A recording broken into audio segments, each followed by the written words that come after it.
My name is Todd Scholl, and I own and operate T. Scholl Fine Woodworks. T. Scholl Fine Woodworks was established in 1999. I started the business after a teaching career, and I finally had the opportunity to pursue my lifelong passion of owning and operating a custom woodworking cabinet making business.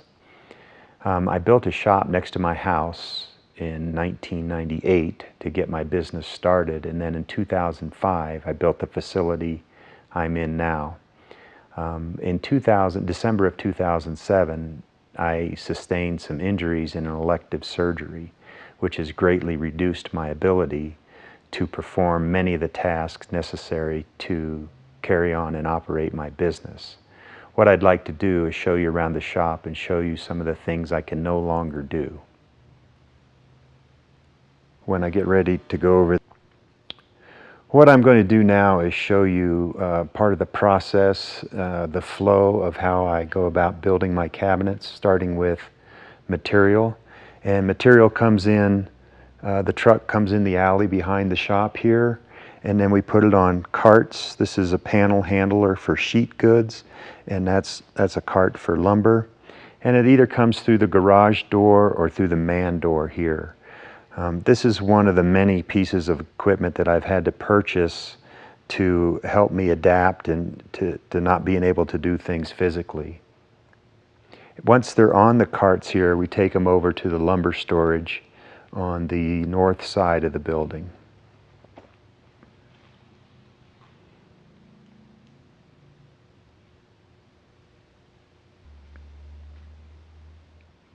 This cart is one of the many pieces of adaptive equipment that I've had to purchase to help with the physical side of my job.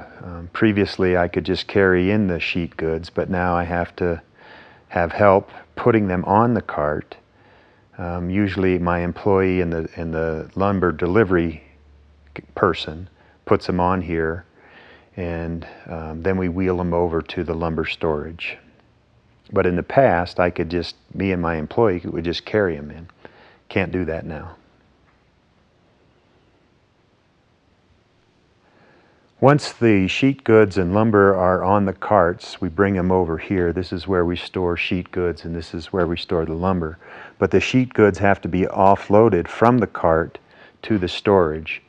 Most of my sheet goods are veneer with a MDF core or particle core with melamine, and they weigh between 40 and 60 pounds, and I store them here until they're ready to be processed into cabinets. The solid lumber goes on these racks here, and this is another piece of adaptive equipment I had to invest in. I used to just store the lumber against the wall, but because of lifting and the weight on my legs became too cumbersome and painful, I decided to put it on these lumber racks. Now, the lumber racks are a blessing and a curse because I'm not able to put the lumber up high, but on the lower racks, when it comes in, I can store it here and get it out to use. That's much easier than the way it was before. Once we're ready to process the sheet goods, they come from the storage area over to the vertical panel saw. And I am not able to lift the sheet goods onto the panel cart or carry them from the storage to the panel saw. So I have to rely on my employee or other help. Once they're on the panel saw, then they're processed using the cut sheet into different sizes. Once those sizes are cut, they're pulled off of the saw and set on another cart in preparation for the next station.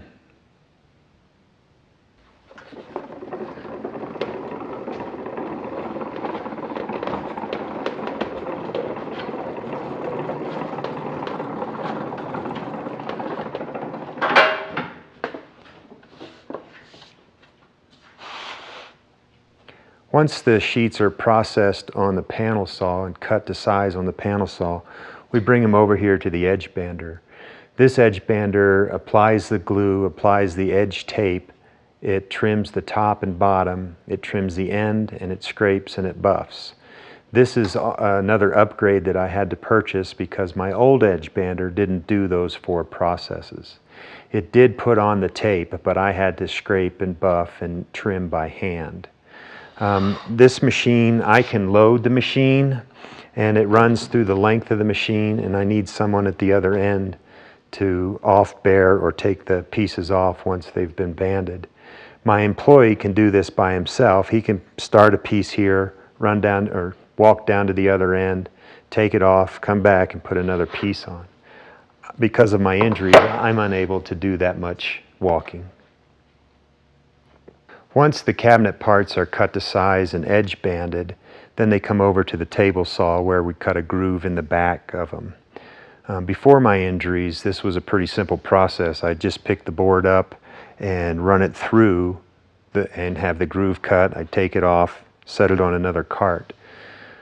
Now, because of my injuries, the lifting process, and I don't have support in my ankles and my feet and my toes, it hurts my hips to lift, pivot, and then run through. And again, balance is a tough thing. So it's somewhat of a dangerous operation for me, and that's why I have my employee do that process as well. Because of my injuries, I have to take many and frequent breaks, and going up and down the stairs is a bit of a problem, just from the pain perspective. And I do it 4 or 5 times a day.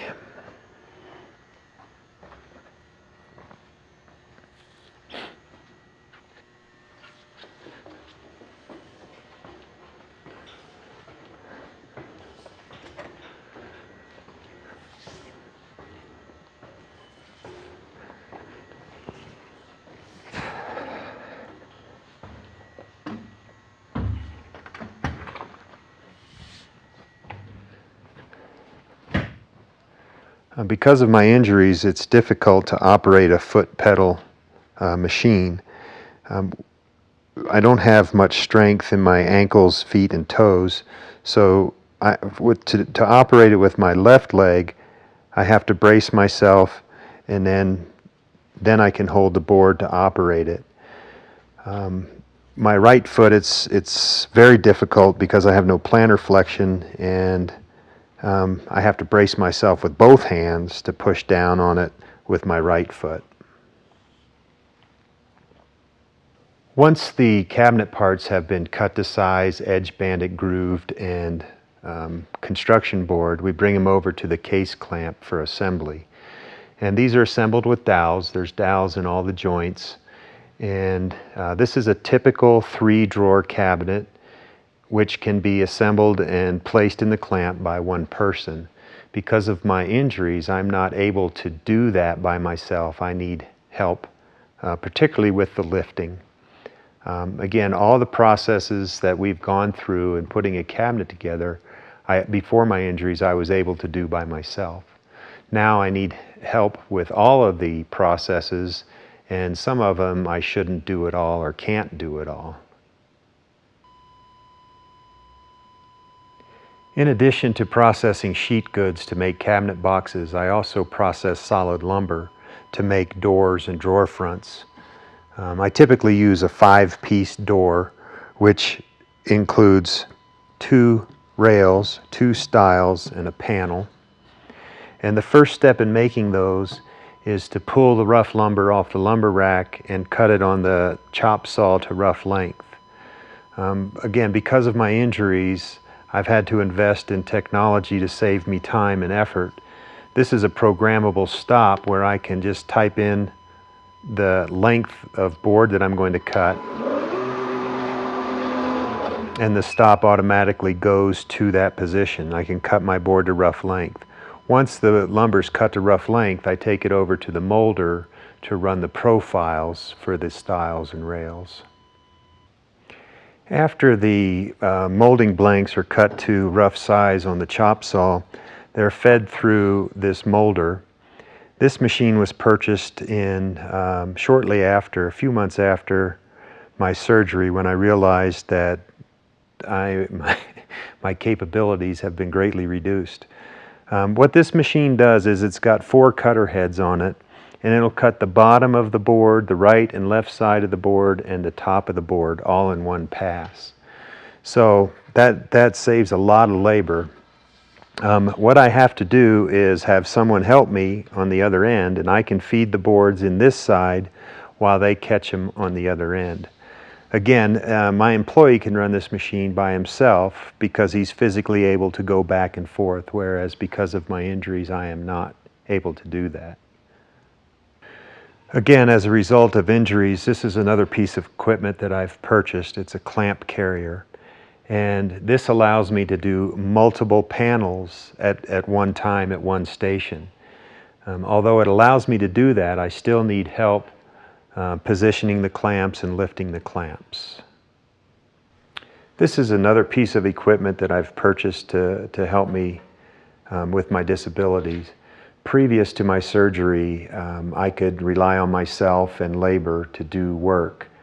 But as a result of my injuries now, I've had to invest in technology, and I also have to invest more in labor. This machine is a 2-head wide belt sander. And again, before I put this in place, I had a single head, so I would feed the material in, go over to the other side, get it, and go back and forth. Was not a problem. Now it is a problem. So with 2 heads, I can get twice as much done in the same amount of time.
Once the product has been put together, assembled, sanded, and final sanded, then it come over to the finish area. I use a product called ML Campbell. It's a post and pre-catalyzed material, but because of the size and the weight of these, I need help mixing the material before I can spray it.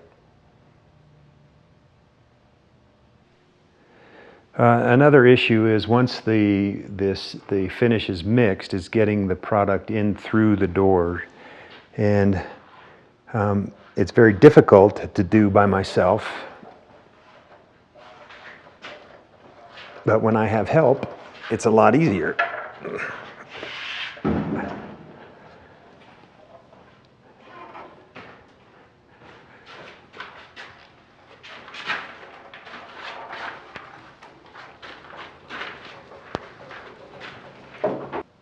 Another difficulty I have is in the spray booth. Once the material's in and the finish is mixed, I have to reach up, grab a piece, set it down, spray it, and reach back up, put it back up, and get another piece. Another operation that I no longer do because of my injuries is empty my dust barrels. I have dust collection in the shop, comes outside, fills up the barrels, and periodically they need to be emptied, and the process is to take the clamp off, pull the barrel out, and carry it over to the dumpster and dump it in the dumpster. And I have to rely on my employees to do that. Over here on the side of my shop is the trailer that I used to use for deliveries.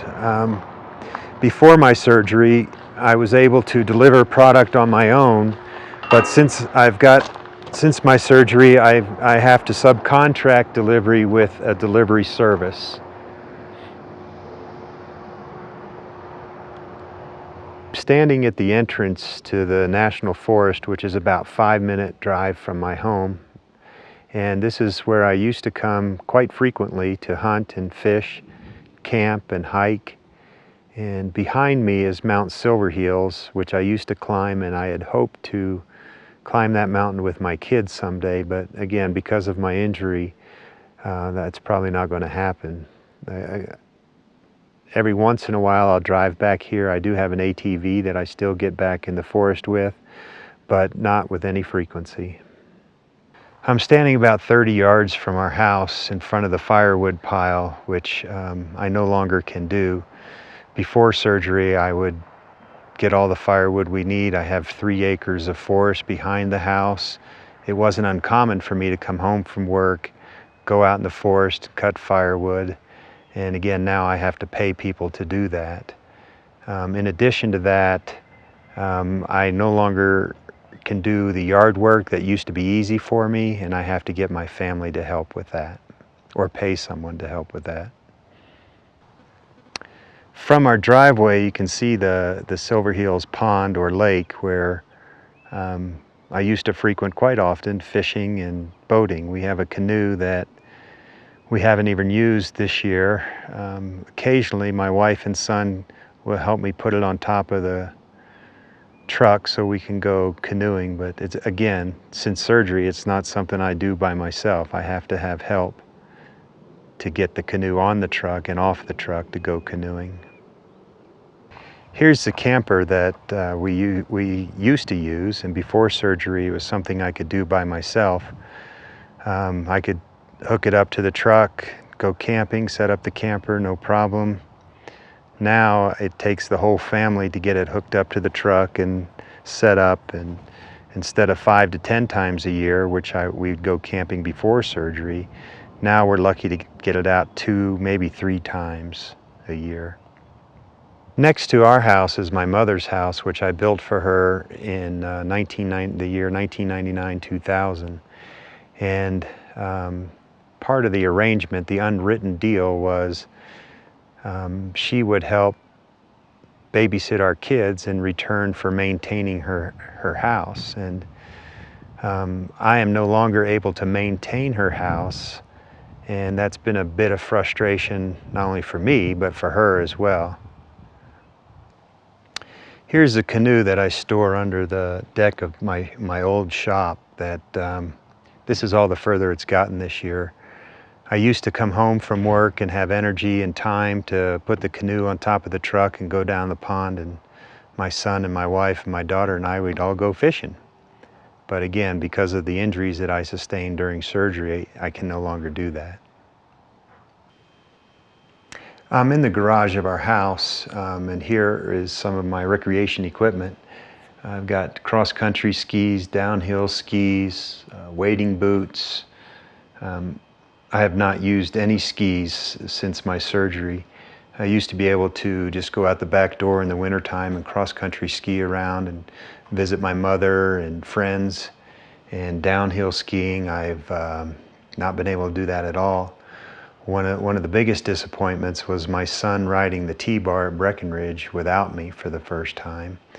And in addition to that, when I asked my daughter if she'd like to take ski lessons, she said, "Daddy, I'm not going to ski if you don't ski with me." So that's been a tough adjustment for me. Here's my rifle and my case. We showed you the National Forest where I used to hunt. My bow case where I used to bow hunt. Golf clubs, tennis rackets. They just don't get used like they used to. I'm sitting here on our boot bench and hunting and fishing cabinet, and this is where when I come home from work, I come in from the garage and sit down and take my shoes off. And I also wear ankle braces throughout the day, and I need to remove those as well when I get home.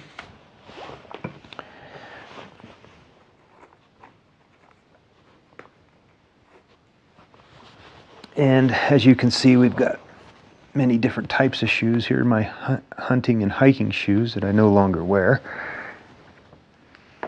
And then once I've removed my footwear and braces, I typically go up the stairs and sit down on the couch. We're looking at the hunting and fishing cabinet that doesn't get a whole lot of use anymore. My son uses it more than anyone else. Occasionally my wife and I will go out fishing, but more like once or twice a year as opposed to 10 or 15 times a year, which we did before surgery. After I get my shoes and ankle braces off, I head up the stairs, and we've had an additional handrail installed so I can help myself up the stairs.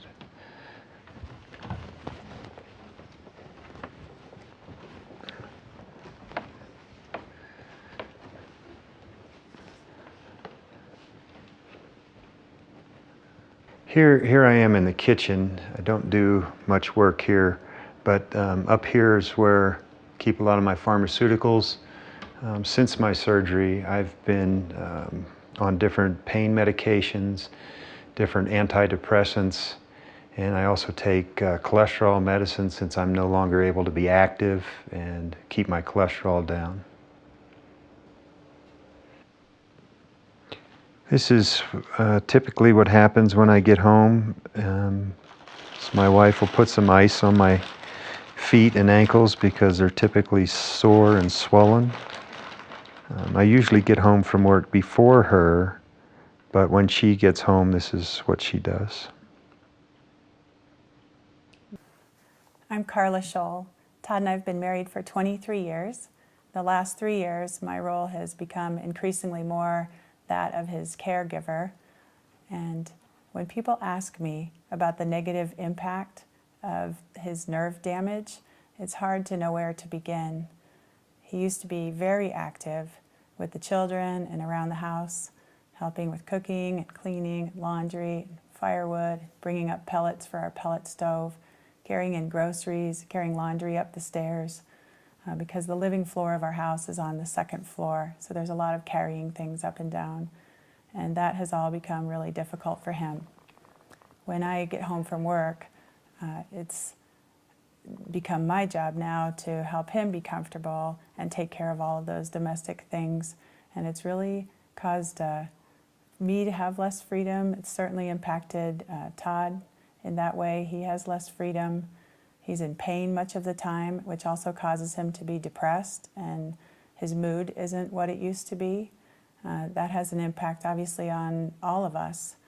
The children have become very good at helping out with things around the house, and they don't ask Dad anymore to play catch with baseballs or help coach their teams because they don't want to hurt his feelings, and they know he just can't do those things. It's hard for them when they see their friends and their fathers skiing, hiking, playing tennis, all kinds of things that Todd would be the first one out there doing if this hadn't happened to him. But they're good sports, and they've learned to understand that there are other things maybe that Todd can help them with, but those physical things are too difficult for him to participate in. Well, and then there's, in addition to that, there's also the house maintenance stuff. We replaced all these windows this year. I had to pay someone to do that. Our house is going on 20 years old, and we've got 15-year shingles on the roof that I'm going to have to pay someone to replace. The staining, the house needs to be painted and stained, and just can't do those things anymore. You can see out the window here, we have some aspen trees. We have about 3 acres of aspen forest where before surgery I would go out there, and that supplied about a year's worth of firewood for us. And since surgery, I've not been able to do that.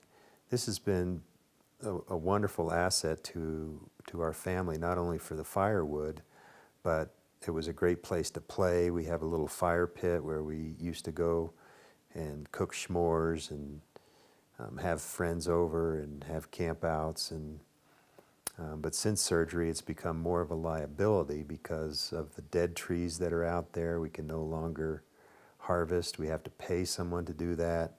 It's also becoming a fire hazard because of all the dead stuff. So another lost asset for our family because of the injuries that I've incurred during the surgery. Here's a photograph of a foursome who played golf together.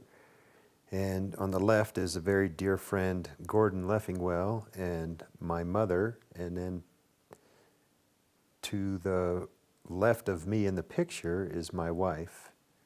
And that was when I could play golf.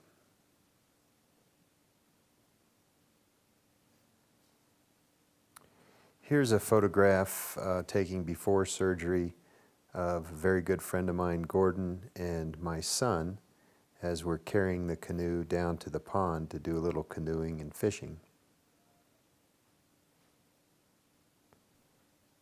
This is a picture of my son Alden and I before surgery, and we were going hunting.